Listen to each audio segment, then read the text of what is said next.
Hey everyone, welcome to the Outdoor Biz Uncut, a new shorter episode where I capture a quick conversation actually outside on an adventure in a wild place. You know I try to get out a lot, hiking, fishing, paddling, camping, whatever. Sometimes there are stories to be told, other times not. And many times I'm with folks who have great outdoor businesses in awesome locations, and maybe we can inspire you to make a visit or at the very least, get outside yourself. So please enjoy and make time to get outside. Hey everyone, we're here at the running event in Austin, Texas. I'm with Liza and Raj from the Retail Strategy Group, and we're going to talk about some of the work that they do and a new retail playbook that they have. Is that what that's called? Did I get that name right? Yes, you did. Awesome. I'm smarter than I think. I know. So let's start with your backgrounds, and then we'll get into a little bit about your business. Liza, share your background with the audience. Sure. How'd you get into this whole thing? Well, I grew up in fashion and design and retail about 25 years ago or so.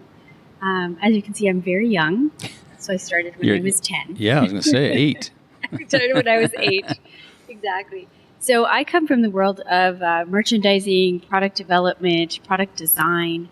I spent a lot of time with Ralph Lauren, Club Monaco, so design-led brands, but also spent time on the other side with multi-brand retailers, department stores. So I have a good handle on the go-to-market strategies for a lot of these global brands. I shifted gears in 2018, and I worked with Accenture. I was their merchandising SME in their retail strategy group, and I worked with some awesome brands on new ways of working around product creation and merchandising. And in November 2020, we started Retail Strategy Group. Yes, and I started that with my partner, Raj, which I'm sure we're going to speak to in about 30 seconds. I think he's sitting right next to us. That's right. That's right.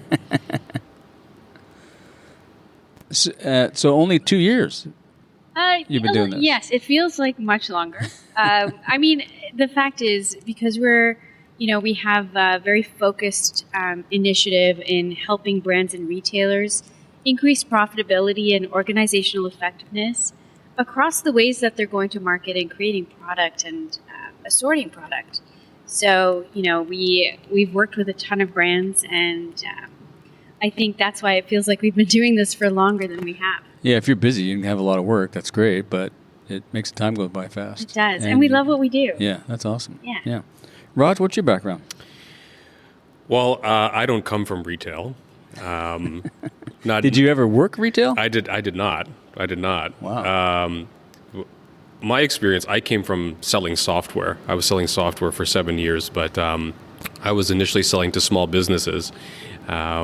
Single location, 2 location retailers. Some of them were those types of retailers, which is nice to be here at the running event because I'm reconnecting and seeing the same themes with a lot of the retailers that are here that are either single or 2 or 3 location stores, and hearing the same passion for running, the love of the sport as the catalyst as to why they started their business. And this is why I love working with small businesses, because that passion really comes through and really shows.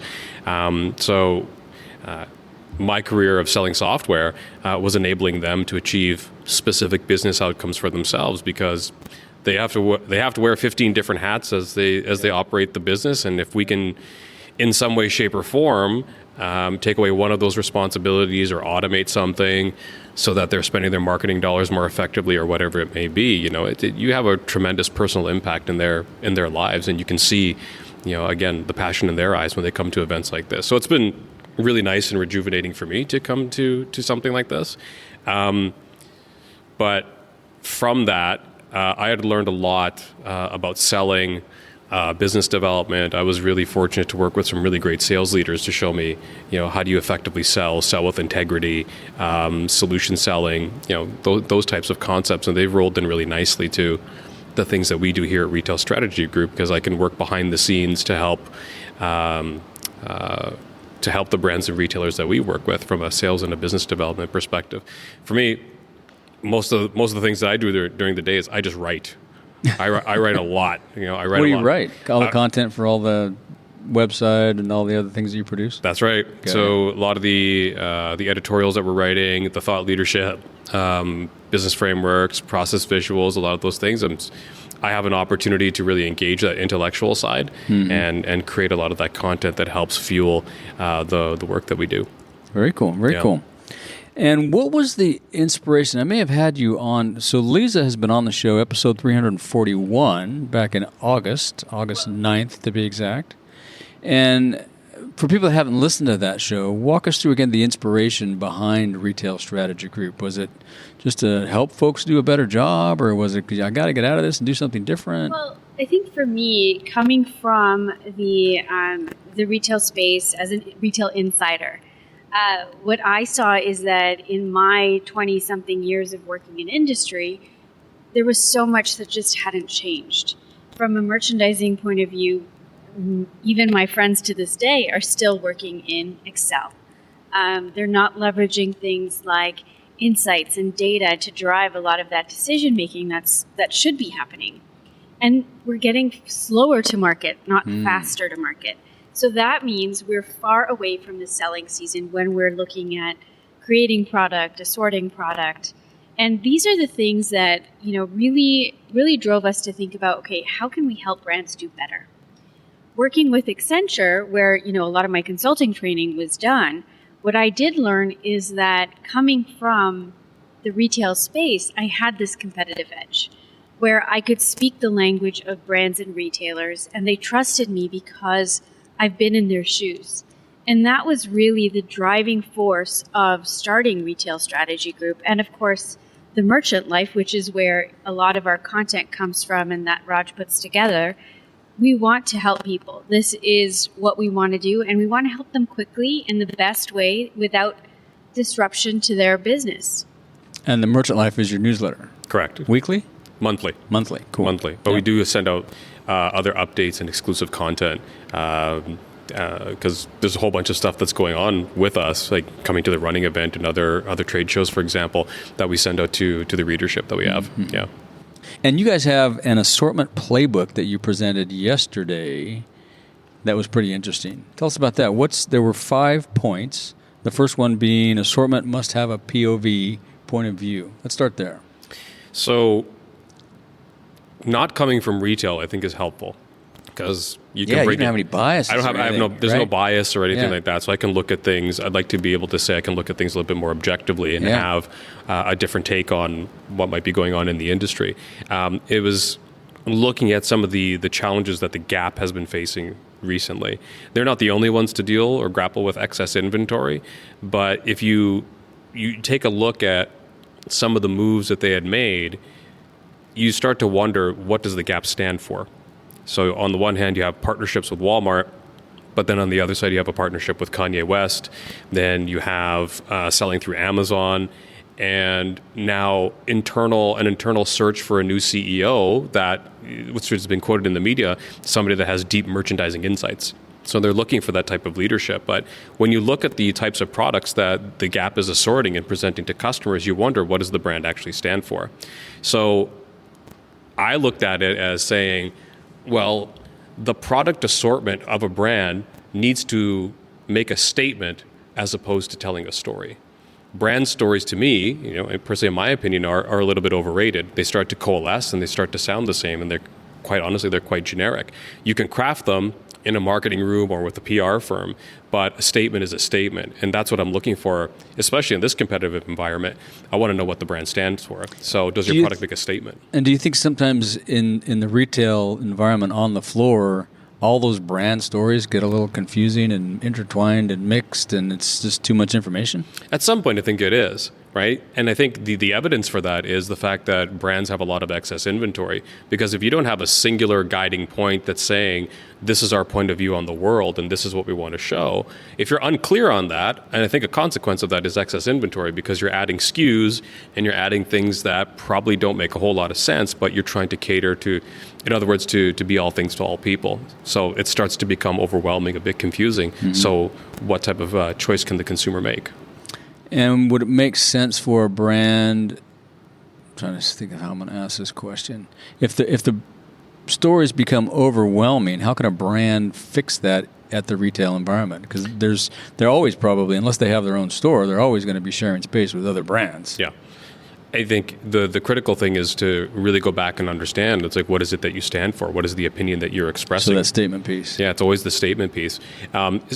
Take running, for example. There's a lot of general themes that we can have within running, but you can still have your own opinion in terms of what running is all about. I know for me, running was a means to an end when I first got introduced to it because I just wanted to be conditioned as an athlete. I didn't see it as anything else. For me, it was a necessary evil. That point of view has changed over time, right? But at the time, it was like, I wouldn't have an interest in like performance apparel for running, or Right. I wasn't too concerned about the footwear, right? But in talking to retailers here, it's not just about running, it's about having supportive footwear and supporting people who are in, say, healthcare, in a dental office, or a nurse because they're on their feet all the time. Are they in the restaurant industry? So how do you support their function? It doesn't necessarily have to be about competitive running. This is Right. more about comfort and being able to, sustain long periods of standing. Right. Then how do you support that with, say, compression socks and other sort of recovery gear and things like that, right? So you can still, within the broad umbrella of running, still have an opinion on what the world should be like through the products that you assort. That makes sense. Lisa, anything to add to that? No, I mean, Raj definitely covered it. I think that we're seeing a lot of brands and retailers as we walk into their stores that, not only are we confused as a consumer from a visual merchandising perspective, take our friends at Macy's and Kohl's, for example. They have great product, but it's impossible to sift through that product when it's on the shop floor. And even with the Gap example, that's a great example. And there's some things that Gap does very, very well. Their partnership and collab with Dapper Dan. I'm a huge, huge fan. We actually own a few hoodies. But then when you look at everything else they're doing, it's almost like the puzzle pieces just don't fit. And I'm wondering if, we're here, what is this, end of November 2022. I wonder if all of this, A, lot of product in the marketplace right now, and B, supply chain issues. I wonder if the lack of new products, and we're going to have to close out a lot of this old stuff, I wonder if that's going to help everybody clean all this up moving forward in, 6 to 9, maybe 12 months. How long is that going to take, and will it help? I mean, I think that the sales over the last week were helpful for a lot of brands and retailers. The fact is we're sitting on excess inventory, not only from overbuying or buying into the wrong product and a just insane amount of quantities. What I will say is that a lot of brands didn't want to be left in that out of stock position. So many orders were actually pulled forward. And now there's just not enough open to buy to bring in newness for 2023. So clearing out of inventory is a priority for brands and retailers. Even the biggest brands in the world. Look at Nike. I mean, Nike started with this headline a few months ago, and then Right. Target and Walmart followed pretty much immediately in those earnings calls that they needed to have fire sales and they needed to get out of that product. And they would do that with deep, deep markdowns. Good for us, bad for them, I guess. Yeah. Good for the it consumer, is. yeah. It is. Well, on the converse to that, and we wrote about this in Sourcing Journal just recently, my take was that excess inventory is actually a good thing for retailers if they look at it properly. So it's fine. Yes, you have to discount. You don't want to leave money on the table. We have to do something with this inventory. We've got to salvage whatever we can. That's fine. But if you're using this as an opportunity to look at the way you're assorting product and how do you go to market, as opposed to just going back to business as usual, and only to end up in this position again. Because if you look at the headlines and you rewind back to 2017 or even 2015, it's the same retailers that were saying the same thing. We have to clear out inventory. Right. We've got to lower our guidance. We've got to slash prices. Well, this is going to hurt our margins. So if we were already doing this 7 years ago, what's to say it's not going to happen again another 5 to 7 years from now? So really now is an opportunity to relook at business processes, regardless of what kind of retailer you are, and just think, is there an opportunity to do better? And I think there is. There's better practices to be had. So perfect segue. You've been on a podcast before, I guess, huh? It sounds like it. Nice move. It sounds like it. So number 2 in your list is continuously evaluate the assortment. So I would imagine if you're continuously evaluating stock quantities, items, styles, so forth, you could reduce the problem of getting, or reduce the issue of getting into this problem. Is that what, right? Am I on target there? Yes, you can. The challenge with that is, we call it a SKU rationalization exercise in the industry. And this is something that happens, it's sometimes every 5 years, every 3 years. What we're saying is that brands and retailers need to have a SKU rationalization exercise formalized at the end of every single season. Evaluate your top and bottom performing SKUs to evaluate how much you're buying, what you're buying, and if it's not working, cut the SKU. I will tell you that in speaking to many market leaders in the last few weeks even, and some of them are large outdoor brands, they're sitting on a lot of SKUs that are not performing, but also they keep buying into every season. And another challenge that, we can talk about in a bit is how we're developing and framing that assortment. Are we buying into product that needs to be marked down every season because we're not categorizing the product as seasonless, for example? And seasonless products should never go on markdown. We should not reinvent the wheel. We should not recreate it. We should not redevelop it. Effort needs to be spent on newness and innovative products, and that's it.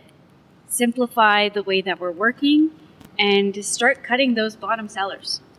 Yeah, that made sense to me. I was listening to your presentation yesterday, and that struck a chord for me because I was thinking of all the brands that I worked at a product role, and one of the ones that we all had seasonless product. Maybe the SKU would still be there, the product name would still be there. There would be new colorways, but it would still be the Super Break from JanSport, for example. Is probably one that's been around it's been seasonless since it came out, probably.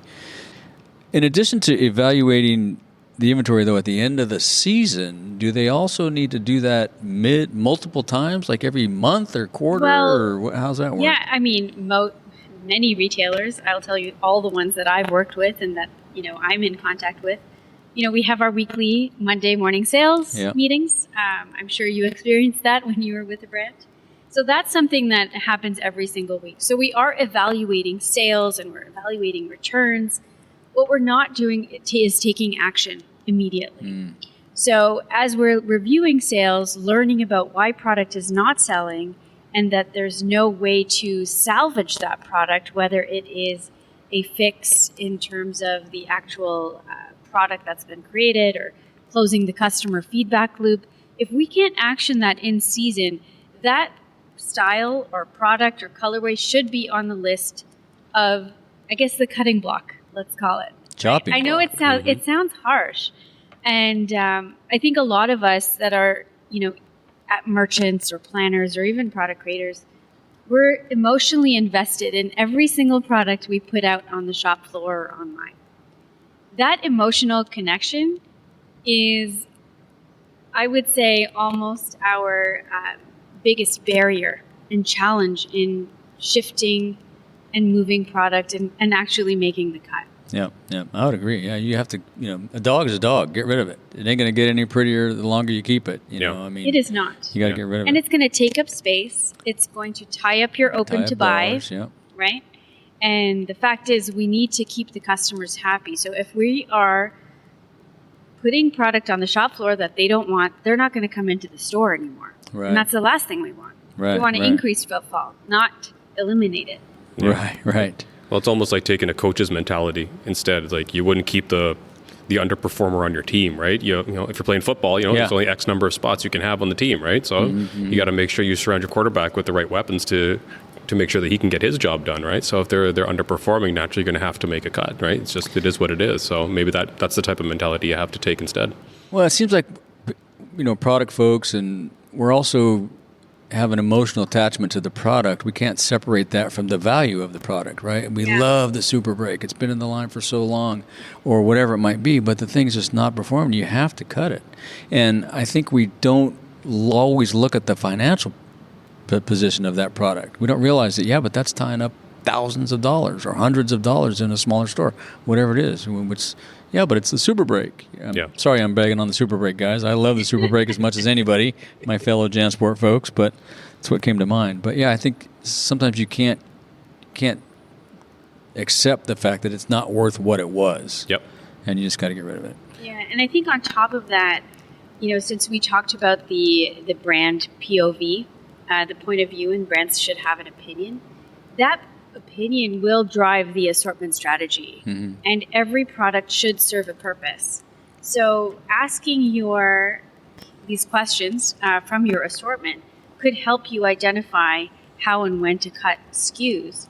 Like, how many brands are you carrying today? How much excess do you have at the end of each season?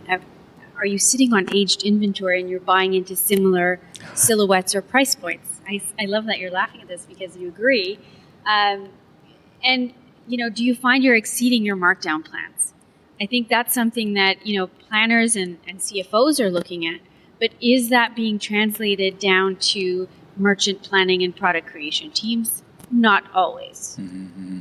And it's tough. I mean, we all get it, right? It's hard to get rid of something that you love, Even yesterday in both of our presentations, you can see everybody's just nodding, right?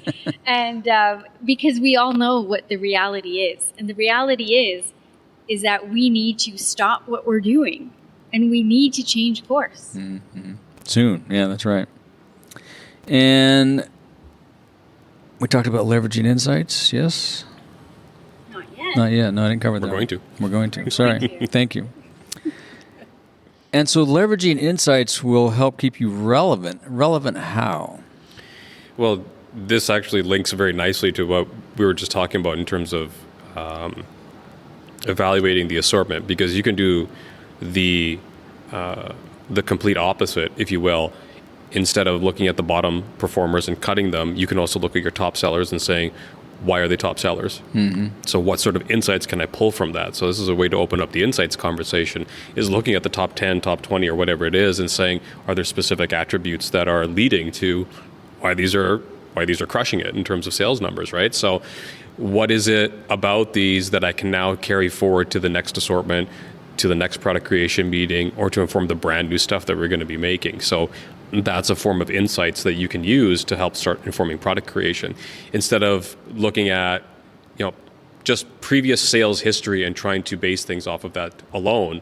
Instead, taking advantage of the data that's available to you and put together a holistic picture of the customer and try to predict, all right, if they like X, Y, and Z, I can make an informed guess, for lack of a better word, that they might like this particular product, this particular color, so on and so forth. Mm-hmm. That's about using the insights to stay relevant. That makes sense. Yeah. Lisa, anything to add to that? I mean, I think that, we're all, as retail insiders, we are using our intuition, and that intuition is informed as we walk the shop floor, as we continually receive feedback from our own teams on product. What we're not doing today is formalizing a lot of those insights and how they're being fed back to teams, and then how those insights that are being fed back to teams, are they actually being leveraged? So I think there is a little bit of work that retailers need to do in formalizing some of those moments within their calendar, within their assortment planning process on, are we continuously evaluating our assortment, leveraging those insights and looking at why product is selling, and are we feeding into those sales with product that we think is going to continue to work? Are we evolving that product to give the customer newness? There's a lot of questions we can ask, not only from the data and from the product, but how are we informing our teams of this gold mine of data? Mm-hmm. That makes everybody smarter too, because you still have to have intuition. You're going to have a hunch or a gut feeling or something. You can't run away from that, but you got to use the analytics and the other data that you have to make a better informed decision. That's right. Yeah. Inform the intuition, because it's like sports and analytics, right? I was going to say. It's like, if you guys hear you nod about that, right? It's like, you can say analytics have ruined the game, and I think a lot of purists will say that. And to an extent, I would agree, because you have a specific feel for the game as it's going on. You will never be able to substitute that intuition, but you can help when you're looking at it from not in the game, not in the moment, what sort of decisions should we be making? The data can help supplement that. But you're never going to be able to take away that, 2 seconds before time ends, the decisions you have to make. Well, and also someone who's been around for 20 years. Exactly. 20 years of experience, There's I've something to be seen said. this thing in December before. It's not going to sell. Get rid of it. Sure enough. Yeah. Harry was right. It didn't sell. And I will say, a lot of buyers and merchants and planners today they don't like it when I say this, that don't use your gut, but use your intuition if it's informed with all the resources that you have. And that's really about marrying art and science together. Right. Yeah. That makes sense. Yeah. Yeah. My doctorate supervisor told me one time, he was chastising me for wasting a bunch of time on some experiments. And he just said, listen, 2 hours in the lab can save you 15 minutes in the library. I had to think about that one for a minute. I like it. That makes sense. So leveraging insights was number 3. Number 4 is partnerships are invaluable. Partnering with your brands, or are there other brands? Partnering with your brands, or are there other partnership opportunities as well? I'm assuming partnering with your brands is almost a no-brainer. It is a no-brainer. Partnering with your wholesale accounts, with your factory partners, your wholesalers, all the people in your supply chain that are getting that product onto the shop floor and in front of your customer, partner with them. Now, the reason that I stress this is because of what we've been seeing happening with brands as they're building out their DTC strategies. So, for example, a couple of years ago, we saw that Nike pulled back a lot of their wholesale accounts, and a lot of the accounts that they cut were numbers, right, to them. What I'm saying is we want to humanize your partnership with your wholesaler. And what you want to do is you want to partner with them, get them into your store so that they can see that you are a valuable asset to them, but also it's a win-win. One of the stories I told yesterday was when I was a buyer. I was buying active wear, athletic wear, outerwear, and I wasn't familiar with the range of product that actually it was Nike had, because it was a huge assortment. And so in the off buying season, I asked my account rep to walk me through the line and to teach me about the product, so that I was not only better informed for my brand ambassadors, but I wanted her to get to know me before our buying appointments so that I could deepen that relationship with the brand. This is a no-brainer for many people, but I think that as new folks come into the industry, I think that we need to inform them of some of those fundamentals that we grew up with, being in the industry for 20 years. Right. And what about some of the folks, the smaller shops that don't have a team of people? It's a one-man, one-person small running store or a one-person outdoor store. How do they do all this stuff? Oh, I think that they can do an even better job than the bigger retailers. Because they are so close to their community, they can bring their community, their customers, their brand ambassadors into a lot of the buying appointments. I used to bring my store manager to my buying appointments when I was with a smaller store, because I wanted them to see the process, not only the buying process and why I was buying into certain product, but so they could give feedback and insights into why their customers would gravitate to certain types of products, silhouettes, form, function, aesthetic, everything. It's invaluable. So I'm a big fan of the small, medium retailers, especially within the performance and outdoor space, because they're so connected to their communities. And I think that is an intangible, invaluable quality that we need to bring to building those deeper relationships and partners across our wholesale vendors and brands. So the thing I would say to that is totally understand from a small business point of view is the owner has to shoulder everything. Yeah, I was going to say, they got to shoulder the everything. Yeah, they got to shoulder everything. We 100% understand that. one of those responsibilities is talking to those vendors. So you're already in conversation with them anyway. So you know you're going to have time carved out. So it's a matter of how am I going to approach this conversation as opposed to do I have to do more or less? Maybe there's more homework that has to be done before going into those conversations so that you can think about how can I transform this relationship into more of a partnership as opposed to something transactional. And probably the best way to start it is to go to the vendors and say, hey, how do we make more money together? Yeah. And let's figure that out. Let's open up a conversation there as opposed to, something that's a little bit more defensive or combative, which is, it can totally happen, right? When you're trying to do something new or you're trying to capture more market share or more margin or whatever it is, but look at it from that perspective and figure out how can we both win by doing a little bit more together. And I think the benefit for small business is when you're partnering with vendors and factories and manufacturers, how do I get around minimum order quantities? How do I get access to product that maybe the market hasn't seen before? There's a lot of value to be had in the long term if we're willing to put in the work to build those relationships. Yeah, and I think for those smaller shops, because the owner, buyer, janitor is so close to it, they're living it every day. Absolutely. There probably isn't a lot of homework they need to do. It's already all in their head, but they may want to sit down and take a couple minutes, and I'm sure they all do this. I'm just spitballing here, but I think it sounds like a critical step. So number 5 is inventory management is hands-on. So this is back to the busy piece. Everybody's busy. What do you mean by hands-on? This is sounds like another thing I got to do. Wait a minute, I gotta open the door, buy, stock the shelves, clean the floors. Well, to be honest, I mean, most brands and retailers, no matter the size, they're already doing this. They're just not formalizing it as part of the process. What we want to do is look at it in 3 buckets. We want to look at feedback from customers, consumers, brand ambassadors. We want to capture all of that. We want to leverage data from various sources outside of what we already know, whether it's through loyalty programs or talking to the customers and seeing what else they want to see from you. And then the last thing I would say is the value of comp shopping is huge. And a lot of that will drive some of your inventory management in terms of assorting the product that's right for your store.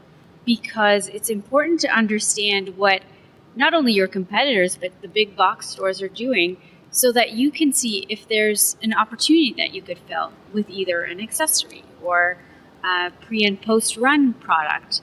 I mean, we've heard a lot, and yesterday and the day before, that private label is something that has been really important and on a lot of people's minds, but they don't know where to start. So that's an opportunity that could help you manage your inventory from a profitability standpoint. If you're providing things like high volume drivers that your customer's looking for at a great gross margin, that's going to help you manage your inventory and reduce some excess of product that is not doing well as you continue to SKU rationalize and cut the bottom sellers every season. Right. That makes sense. Raj, anything to add to that one? I think this goes right back to my software roots, if you will, is that, for small business, they can look at different software solutions for them to help manage their inventory, right? They don't necessarily have to be experts in managing inventory. You can have a software expert come in and install a particular tool that you can use to help streamline the process and to make it a lot more manageable. Because again, if you're dealing with 15 different things during the day, sometimes software can be helpful to look at that. So business owners we're well wise to just explore the options that are out there to make their life a little bit easier. Because the things we're seeing is very hard to get an accurate picture of what my inventory is like. Maybe I have too much of the wrong kind. I don't have enough of the right kind. So It's totally understandable. And it's just leveraging some of the software options that are out there to take a closer look and see how you can simplify your operations. And it seems to me too, I think, having dealt with a lot of these, one owner shops they're doing it all, you can only do what you can do. And if you can't do all 5 of these, pick 2 of the most important ones for you and focus on those. Don't worry about, you don't have to eat the elephant all at one time. Just eat them one bite at a time. And if you can tackle one, tackle one. If you can't tackle none, at least you're aware of it, and just move forward as best you can. As we wrap up here, is there anything else you would like to say this was great. I'll put links to this document in the show notes so you guys can all download it, and links to you guys. How can people follow up with you? Well, they can definitely find us on LinkedIn, on our website, which is retailstrategygroup.com. We have some great frameworks on that website, so I'm sure people will love it. And then, of course, our newsletter called The Merchant Life at themerchantlife.com. Lots of great resources out there for brands and retailers to use and help them. Cool. Raj, any final thoughts? Anybody listening to this, they want some access to some of the process, visuals, business frameworks that we have put together, just drop us an email either at Liza at retailstrategygroup.com or Raj, R-A-J, at retailstrategygroup.com. Send us a note that you heard us on this podcast, and we'll send you some relevant material that I think will be very valuable for discussion or sparking ideas, but that's definitely available. Cool. Well, thanks. Yeah. It's been fun to sit down with you guys here Likewise. At the running event, and I'm sure I will see you on the show floor shortly. Yes. You bet. All right. Thanks. Thanks, Ray. Huge thanks to Liza and Raj for their wisdom and insight. Check the show notes for links to all the things we talked about, and thank you for listening. I'll drop these whenever the opportunities present themselves, and if you have an adventure or idea you want uncut, hit me up and we'll make it happen.